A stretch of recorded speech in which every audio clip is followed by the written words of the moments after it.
Spoštovane in spoštovani, vsem skupaj prisrčen pozdrav tudi z komentatorskega mesta v Ljubljanskih Stožicah. Pred nami je torej še zadnja tekma 15. kroga v prvi ligi Telekom Slovenije med vodilno Olimpijo in zadnjeuvrščenim Ankaranom Hrvatini. Najboljši strelec Ljubljančanov s 6 goli.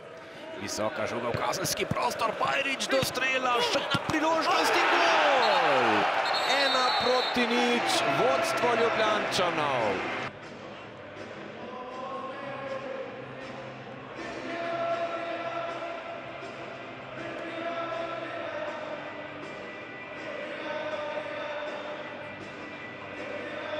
Apa v dvoboju s Humarjem, uspešnejši Nizozemec, ki pošilja predložek, na drugi strani Savić, to tegne biti nevarno, Savić nazaj proti Alvešu in odlična obramba Primoža Bužana. Abbas v stiku s prvo žogo, uspešno preigravanje, streli mimo gola in sicer Klapanu in Primcu. Kronaveter. Uspešno preigravanje Kronavetra, sprožil je strel, še enkrat Kronaveter mimo gola. Državni prvaki je zdaj neuspešna podaja v sredini, potem pa preigravanje Štigleca. Štiglec pošilja predložek proti Saviću in mimo gola. Slaba podaja proti Delgado, ki mu je spodrsnilo. Alves ponovno je iskal Abbasa, ki zdaj ne kombinira s Kapunom. Alves je sam, Alves in mimo gola. Sijajna priložnost za Ljubljančane.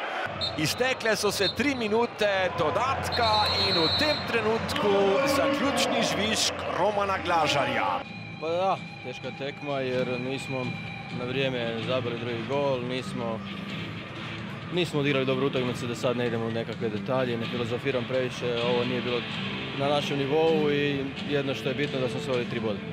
Zaigrali to koliko bi mogli zaigrati, že prvi počas malo smo spustili žogo, imeli smo pobudo, videlo se da je ekipa dovolj fizično pripravljena, da je Olimpija stisla svojo polovico. Učitali so nam, da te fante malo teče, ampak izkazalo se danes, če bi malo več, ne toliko spoštovanja prvi počas do Olimpije, da bi lahko še nekaj izmekli. Pa res 2-3 situacije bi lahko šlo tudi v našo smer.